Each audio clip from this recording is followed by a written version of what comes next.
the first normal Star Trek Las Vegas since 2019. Hang on. That's on today for Trekland Tuesdays Live, number 262, 362, with me, Dr. Trek, Larry Nemecek, coming at you here from the heart of Trekland and everything else here in the portal. Trekland Treks, all of that, for some sanity, clarity, and a bigger picture in all things Star Trek. Hey, welcome once again for another Tuesday. You can tell I am fresh from Vegas.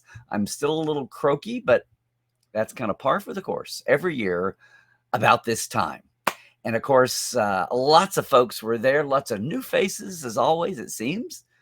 Folks, I love to see. I barely got to. Every year is a slightly different slice, but it's always an evolution. And of course, if you're not there, just as with Star Trek San Diego, there's plenty of folks to tell you what's going on.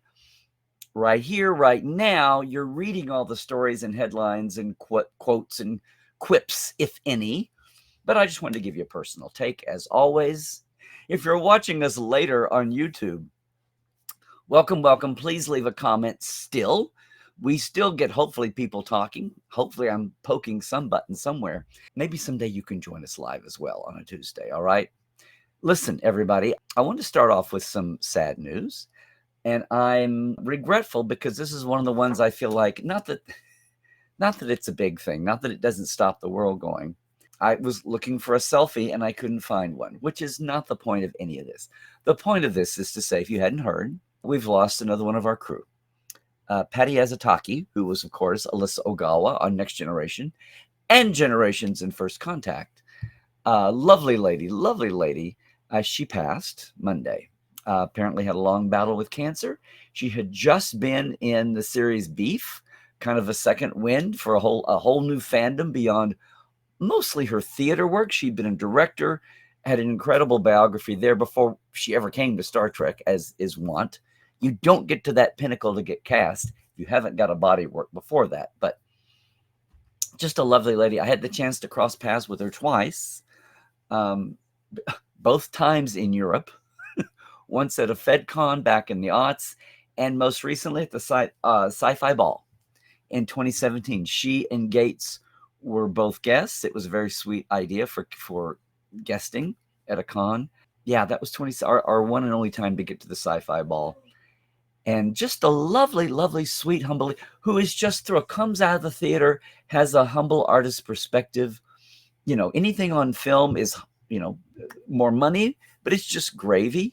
And the fact that she had the gift of Star Trek fandom is she's one of those who was, when you're not a headliner, you're not a regular, you're not a showrunner or head of, you're kind of at first amazed and then bemused at this fame that comes to you. But you never stop being amazed at the family that's out there. And I remember her first time at FedCon was that visit. And she was just gobsmacked. And it's to my regret that especially at those two occasions, I didn't selfie. What is wrong with me sometimes? I just having experienced STLV, I know what that feels like. But again, this is hardly about me and my selfies. Long body work. We loved her. She was so sweet, which is why a couple of times when Ogawa was turned for the needs of the script, it was shocking a little bit. So anyway, what a talented woman, I should say. Long live, long career. You can read her obituaries in all the places. I was just reading her obituary in Deadline, and they were notified by Kyle Fritz, her manager, who is Jerry Ryan's manager, many others. One thing I didn't realize was he said that Patty was his first client as an appearance manager. So there we go. You learn something new every day. But again, she was 70. They say, a long battle with cancer. So we're going to miss Patty. I'm glad I got to know her. I got to visit with her at times and watch her reaction to everything Star Trek and to this whole fandom family that embraced her on top of all after a lifetime of work elsewhere. It's one of those phenomena of being in that Star Trek realm. And it's what Star Trek is different than all the other fandoms. Yeah, there's fandoms and they embrace their actors and sometimes even their writers, but there's nothing like Star Trek. And once again, all the new actors or the recently arrived actors who are on display at Star Trek Las Vegas, far more, Comic-Cons, San Diego. It's like a state fair. I was thinking about this. Comic-Con is like a county fair or a state fair, World's Fair. Star Trek Las Vegas is like a class reunion or even a family reunion. And it's just that different vibe. Yeah, it's crazy and insane and people are busy and you see all walks of life, from new fans to veteran activist fans to professionals on camera, the folks behind the scenes, the folks adjacent. You see press and media. It's everyone there, but it's still got that different vibe. Of course, Comic-Con, you've got all different franchises and all. You've got people that aren't in a franchise. You've got independents. You've got it's a Comic-Con. You've still got artists and authors and writers and all of that, but they're from all over the place. You have your little sliver, and Star Trek's certainly a bigger sliver over the years than it had been since 2015, 2016. But Vegas is all Trek all the time. This year was some notables. Terry Metalis brought the 12 Monkeys bunch. We had Galaxy Quest cast there. Yeah, there were some inroads and adjacents. Harv Bennett told me in his last filmed interview, Harv Bennett told me that he thought Galaxy Quest was the best Star Trek movie ever made. So there's that line. But no. And I know some of you on the call today, some of you TTLers in the chat may have been there, maybe one or two. Maybe you're still vacationing before you head home even. Maybe you're still in Vegas or before you head across the pond. Lots of glow, lots of new faces, a lot of people popping up saying it was their first con. That feels like it especially happened Wednesday night, Thursday into Friday. By Saturday, it's the thickest day. There's the most happening. And that was one of the insights we got really early. So every year there's new wrinkles, new things are happening. There'd been a change in personnel at Creation below Adam Malin and Gary Berman, the owners.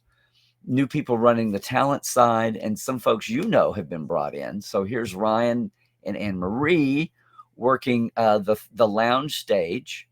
Things did not work out this year with Creation and Roddenberry to do a stage.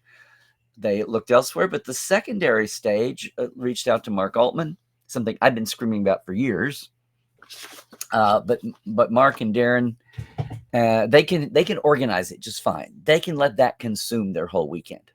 I was glad to be able to play, and best of all, to be able to network with a ton of people over the years, especially the ones that have gone on beyond Star Trek, writers and producers and directors. But just got to a lot of folks and authors on down the line, and a lot of folks we're going to be bringing to Portal 47 on guest night, maybe even open house this year, which I have to get my butt in gear and get going on. Of course, open house happens between October, December. It's our anniversary. We're coming up to our 9th anniversary year this year. It was 9 years ago when I soft launched Portal 47 at San Diego and then Vegas. Whew. Before anyone knew what virtual, streaming, much less this was really. We were doing a free conference call by phone the first couple of months, and then everything blew up. And that was 5 years before COVID and the Zoom revolution. So somebody this weekend was saying I was a pioneer. Well, I mean, I guess kind of, but it still feels weird. It's only been a few years. But things have changed so quickly. And of course, in 2015, there was no second wave of Star Trek, right? From July, August, then to November was the very first bare bones announcement about a new Star Trek on a new streaming channel from Paramount, or from CBS, excuse me. And that Alex Kurtzman would be in charge. And that's all we knew until March when they announced Brian and the Discovery name. So it's always been a thing. But what got us especially, and I love that middle stage. I love the D. Kelly stage. I hate the space, Love what happens there. And for all the hoo-ha and the brouhaha of the main stage and the hall and backstage, I set foot in the main hall once. I never did go backstage to grab people, say hi to Fig. I did that a lot on the others. I got to see a lot of hellos in the signing room, old friends, grabbed some selfies. A lot of people got away from me. One of the things I'm kicking myself is that Lawrence Luckenbill, who we just had on here as a guest, it was such a pleasure. And I think we recorded 2 Trek files with Lawrence and his wife, Lucy Arnaz, and her connection to you-know-who with Star Trek. I saw him backstage at one of the stages, and I never got over the day he was signing his book, his life story, which has so much about Star Trek V in it, that we got into here. I am just kicking myself that I did not get over. I saw Lucy the first day walking across, and I started to chase after her. Then I realized I was chasing after her, and it looked a little weird. So I said, I'll do it later, do it later. And that's the thing about this weekend, this STLV this year, this Trek Vegas. It felt full to the brim. A lot of that was because of the backstage creatives, writers, and designers that were part of the DeForest Kelley stage, and even spilling over into the lounge stage is what it's called now. And that's where I had never had Sandra Piller, Michael Pillar's widow. I've known her for years, but I've never had her as a guest even on Portal, much less anywhere else. And we're going to change that. But we had to sit down with her. It was a pleasure to have a sit down with Andy Richardson Kindred again, who we've had on Portal twice, live at Vegas. Such a force of nature, as well as a 2-time pillar of history. Her book is out now, thank goodness, the full book, From Slavery to Star Trek, Slavery to the Stars, From Slavery to the Stars. And in a panel that was actually Andy's remembrances about Nichelle, we were able to have Nichelle's younger sister come up and join us on stage. And the last 15, 20 minutes were just magical. I wish more people. It's videoed. We're going to see how the video turns out and try to get that out. And, of course, everything else we did. James and my canon smoothing panel. And my bit on stage was bigger this year, but everything was bigger this year. And it was almost too full. Too full to the fact that, if you've not heard the news, next year, STLV, Star Trek Vegas, is going back to 5 days. I know, right? It was amazing when it went to a 4-day con back in the teens, traditional Friday, Saturday, Sunday. I know Dragon Con had been 4 days, but they were using the Monday Labor Day holiday, which had been the tradition. Other cons, like the World Con, wherever it was in the year, had been 4. But when STLV expanded to 4 days, that was a big thing. And then for the 50th, it was so brimming, so jam-packed, that they went to 5 days. That lasted a couple of years, 2 or 3 years, and then the pandemic hit. And then in the comeback from the pandemic, everything was shrunk until we got our bearings again. And apparently we found the bearings, because it truly was. That's not a commercial grab. Well, it could be. Of course it is.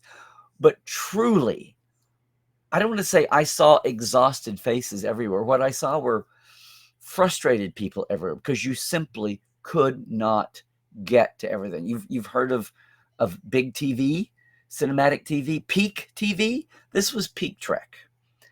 And just as I was not catching up with everybody I wanted to see, including the people that I could have just had 3 minutes with and a selfie and a how you doing, like Lawrence, like Larry, there was so much of that, times 10, times 20.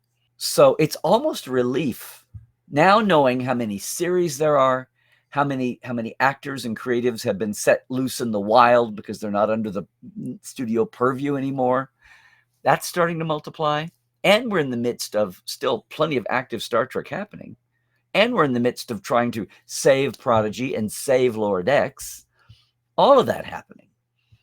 So STLV is going to be 5 days next year. And it shows. It showed this year. In fact, eventually, and here's our title for the week, eventually people started to feel that and feel how jam-packed it was, thanks to that the second stage being bigger than ever, thanks to the third stage being as packed as ever. thanks to just so many bodies, actors, writers, directors, creatives. I mean, you still got Dave Blass and Liz Koslowski in there storming. Oh my God, with that fan club. So, and then Terry bringing the whole 12 Monkeys cast and all of the Galaxy Quest people. A lot of the Galaxy Quest people were there. You know, the aliens and some of the really brighter, fun character actors. So many people and so many of the so many of the performers and creatives making their first time at Star Trek.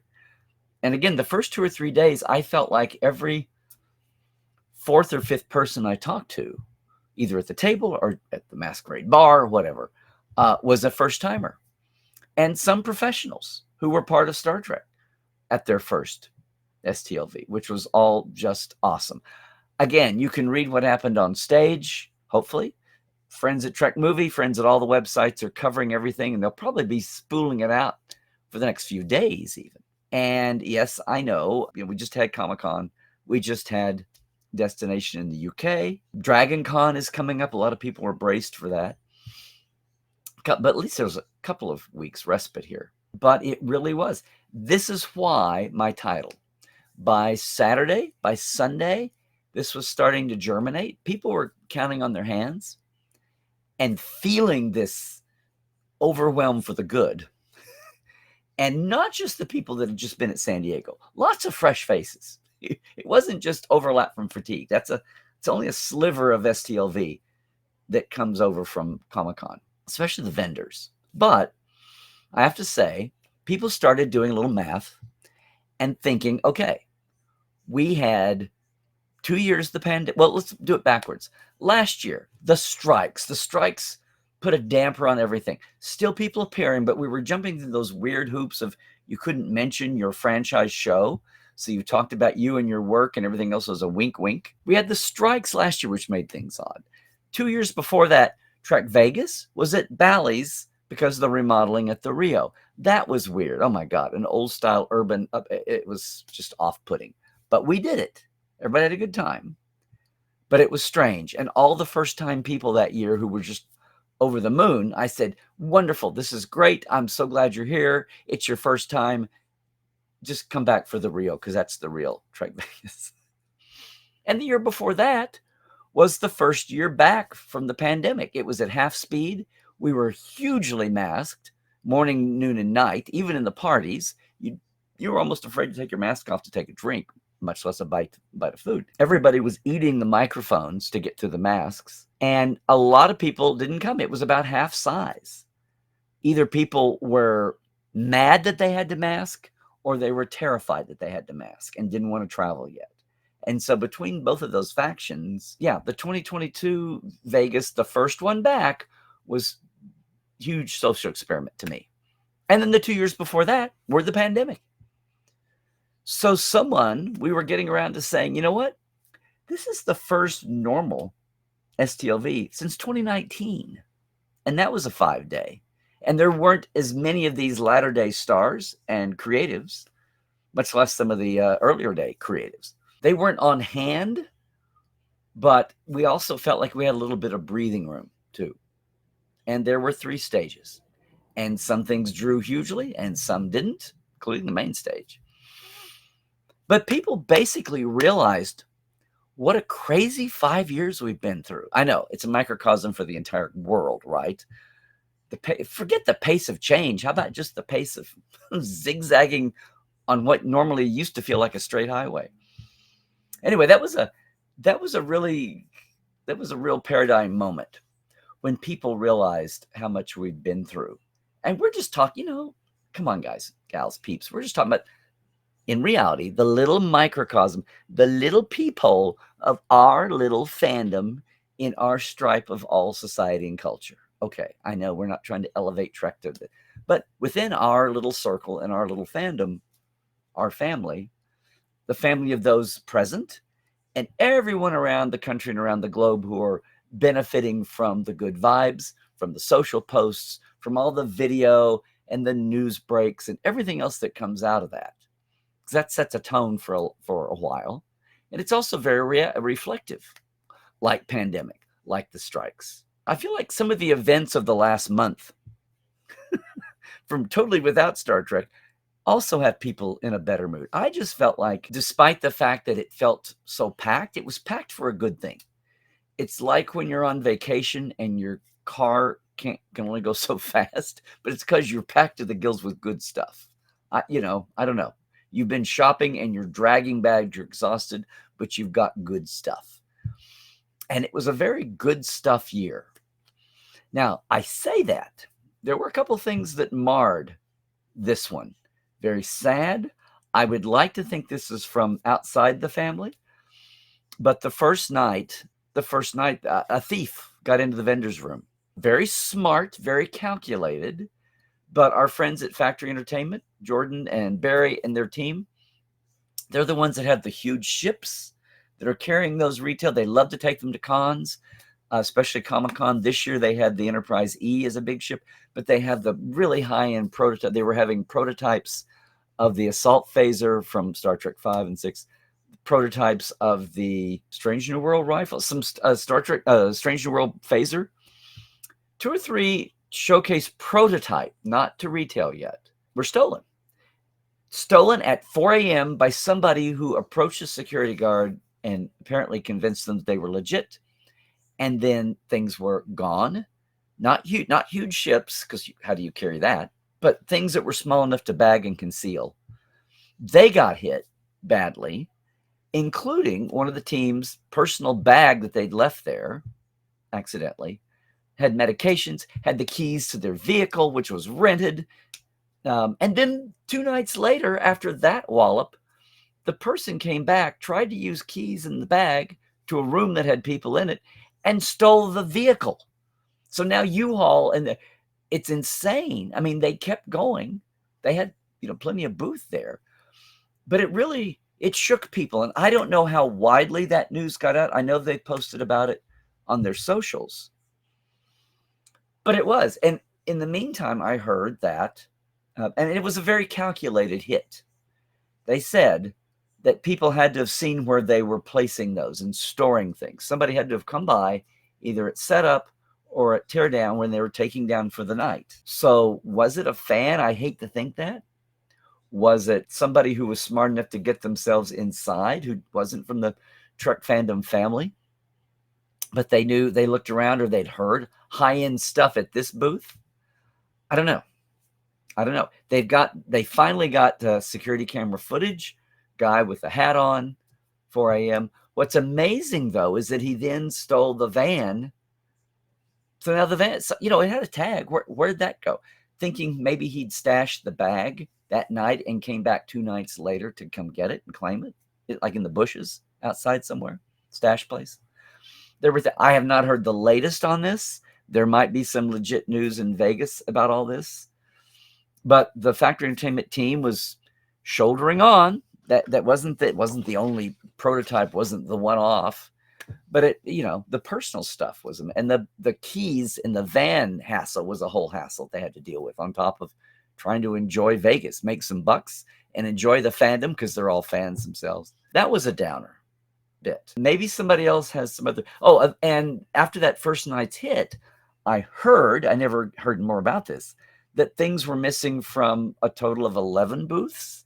We were fine. I store all my, a value that anybody might even think was remotely of value. Our giveaway prizes, my photos, that was a bit of a downer. And even saying that, the place was bubbling, the place was hopping. It was thick. It was thick with Trek joy and fun. And as much as that was a downer, as much as that was, sick, I didn't get to talk to anyone else who supposedly was hit, so I can't speak for everybody, hardly. I'd like to see some mainstream news on this, if not, and maybe someone's telling me right now that I hadn't looked close enough, that there were some maybe Trek Movie has done a story on this. So I'm sorry, gang. I've been in recovery mode, unpacking in recovery mode. Because if you're in SoCal, next weekend is Family Day at Will Rogers on Sunday, August 12th. It's free all afternoon out in the Palisades, just on the north side of Santa Monica, off Sunset Boulevard. If anyone's in the area, come by and see my other passion in life and enjoy the park on its 80th anniversary of transferring from Betty Rogers and the family to the state of California. So, pardon me if I have not fully caught up with late breaking developments. There's also stuff happening in the world at large, you might have noticed. So, it was just amazing how many of our normal friends, again, on all sides of the camera, I made a point to see the folks I'd not seen or been trying to get in touch with. Met most of the Discovery Bridge crew, which is great. Kind of left a marker with people. Said hello briefly, for longer term. A lot of the voice talent. Disappointed that Mike McMahon didn't make it, but always good to see one Hageman brother in the wild, Dan and Aaron Walke, who very much enjoyed themselves in mixing with fans. I will say, had a great Prodigy panel. All the panels were great, and you had the Discovery people hoping they didn't feel like they were on their way out. You have the Strange New at the pinnacle. Everybody else is kind of sequestered with the two new shows, right? They're really towing the line, but the studio line. But like our friends, Lou and John at Fansets, barely saw them. A lot of the other licensees barely saw them. But on the other hand, it was great to sit between Andy and that row of folks and the Westmores. And sad to say, Mackenzie was ill, and she had the photos. And Mike Westmore didn't feel the need he had anything to do at the table. So they didn't come and sit and sign at the table because they had no photos, which was unfortunate. But he did panels, and I barely said two bits to Michael, who's been a good friend, very nicest guy in Hollywood, and been a good friend and a good supporter of everything I do. He supports everybody. He's just such a great guy. And it's good to see him back at Vegas when a couple of years ago he thought he'd had enough, but he couldn't stay away. He loves Star Trek and he loves the fans. So it was one of those things. Some of the folks with books, some of the authors, some of the people with projects, new vendors. I don't know. It was just a real oomph year. And my biggest takeaway, again, however you see the title, is that we've really been through 3 or 4 really weird, bizarre years. And this felt normal, aside from the fact that it was busting at the seams. So we'll see what happens. Good old Masquerade was there. The Rio's renovations, people loved Ipanema Tower. That's fine. I was back in Masquerade. I love the logistics there. People say Ipanema's close to the convention. Well, I only make that walk once a day. Otherwise, the logistics are better for me at the other place. And even though it's not renovated, our room was just fine, once again. Masquerade, our beloved landing party, we were missing folks in large measure. Looking at you, John Champion. But still, we're there. It's great to mix in with all the different Patreon groups and the Mission Log bunch. Of course, we had our Portal 47 live dive.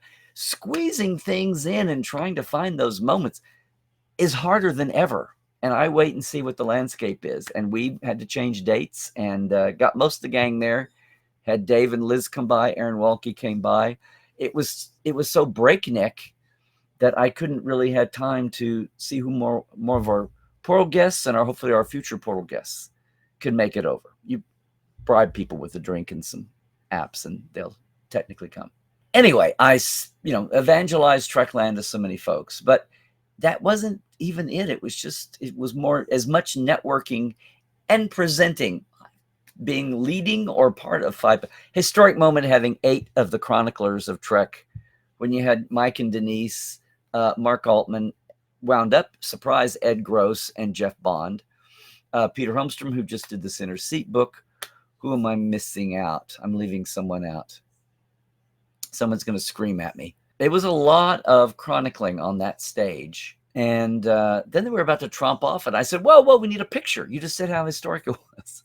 So we did get some group pictures and some goofy wins in a row. I'm hoping you're all enjoying the outpouring, not just from creation and from some of the fan media, Trek Movie and Trek Core and all of them, but you're enjoying just the sheer amount of the cosplay pics and the stage pics from fans, because that's just STLV. And we're looking at all these shows unleashed, a lot of good discussion. I don't know if I got through to folks why it's going to be maybe 3 years before Legacy could even begin to happen. But we don't know how big the pipeline is. And we don't know who's running the pipeline and who's building it on top of that. So I feel like we had some good moments, great moments, so many good people, I personally didn't get to see, but I know, hey, the world spins. They did just fine without me. So if anybody was there, it's in the chat. If you're not already sharing stories, feel free to do so. So let's call it there. I'm so looking forward to next year. I'm so looking forward to how the dust settles on all the changes from this year as far as these program panels, as far as having more beyond the actors being a part of the mix. The regionals that Creation is doing once again, going to be interesting to see how that plays around the country. Is that a barometer of where Star Trek is and it can support that? I'm planning to be back at least at the San Francisco show. I'd love to be in Dallas and Chicago and the East Coast ones, but we'll see what happens there. I'm just excited to be on the cruise and to get to meet the cruise folks and to see so many fans who I knew were cruisers and meet many more and kind of, squee and giggle a little bit that I'm going to finally get to join them and in reverse. So it's funny. Every single fan takes credit for getting me to the cruise. That's there. I've told them for years you should be there. So it's like, cool. All much appreciated and so much looking forward to that. No matter what happens on the con front between now and next spring. So STLV 2024 is in the books. The first normal Trek Vegas since 2019. And yeah, busting at the seams with all the potential, even with these question marks hanging over us about who's running Paramount and what the whole industry will even look like. Because there's a lot of factors in the industry are hurting. A lot of some of the industry below the line folks are leaving LA to go to, now they can't go to Canada because they'd be immigrants, and they're going to hire Canadians first. But moving for Atlanta or New York or wherever. So we will always be in flux, folks. It's never going to be back the way it was. I think that's folly. Anytime you want to go back to the way things were, it's kind of impossible. You can have goals, but you'll never re-achieve it. I want to hear what everybody's up to, what you're thinking. Gang, that's going to do it for right now. If you're watching us later on YouTube, thanks so much. Here's your chance. Leave the comment below. But again, join us sometime on a Tuesday afternoon. Follow, ring the bell, do all the things on YouTube, and you can also catch all my other channels as well, would you? Just so you know, I'm doing this out of order, but since we're here, there you go, gang. And you can be up with whenever I go live for any reason. I didn't do any interviewing this year. There was no time. I wanted to get around and update. I've got a great one with Tony Kim from Hero Within at Comic-Con that I haven't had time to post yet. But I did no live journalism, and I always loved doing. We did some live moments. I did a live from during the landing party on Wednesday night, which was a hoot. Although, again, we did without Terrace and Chris from Geek Nation Tours. We did without John from Roddenberry. But Trek Movie, thank you again for being a co-sponsor of Landing Party and kind of shouldering the bulk this year, along with me. Shouldering on, but there was very little shouldering because everybody's always in such a damn good mood on Wednesday night. And with 5 nights, Con Eve and Landing Party will shift back to Tuesday night. One more night in the mix next year. Just saying. And I'm also just saying, speaking of new, that we've got new Patreons to get into the mix here. So I just want to thank our Patreons, our TTL Club, okay? Chuck A. and James Kerwin. Thank you for being new TTLers this month, along with, of course, Diana Hopkins, Jesse of Crusher Convo, Lawrence Todd, Halbert Gunjansson, Justin Porteous, Linda Bruton, Chris Jiggins, Josh Patton, Pranakasha Productions. I saw you too, Matt. Keith Rombach, Comedy Forecast, Andrew Jazimski, and our live wires, Robert McLean, Byron Bailey, J.R. Poole, Alan Hoenzi, James, our new live wire this month, just James, Dave Gregory, Greg Wickstrom, and Casey Shafsky. It's great to see Casey, Dave. Who am I missing? I'm going to leave people out. Anyway, we just had some live encounters with folks. If you want to jump on this is the biggest, my Patreon, which I keep low key. It's not my end all be all lifeblood. I do it. So if you want to help out and support on a very simple way, you can. I have a very simple system, just $5, $10. I got to get the latest batch of original Portal 47 interviews from a few years back out to the $10 to the live wires. But everybody gets a shout out and everybody gets my thank you. Patreon.com, Trekland Live. We just started a new month. They take it out at the end of the month on your Patreon system billing. And maybe you find other people you like to support too on the Patreon system. It's been around a while. Patreon.com/Trekland Live. I really appreciate that. I've got one tour brewing now, but we're getting into fall. It's a little bit nicer weather, easier to travel for some. I would love for you to come to LA and set up your own away mission. Could be a day experience of a lifetime, not tour sets, but the outdoors, buildings, all the location shots from nearly 60 years of Star Trek. Aside from the Toronto shows, there's over 50. Thank you, Picard, shot in Santa Clarita, for adding to the list after all these years.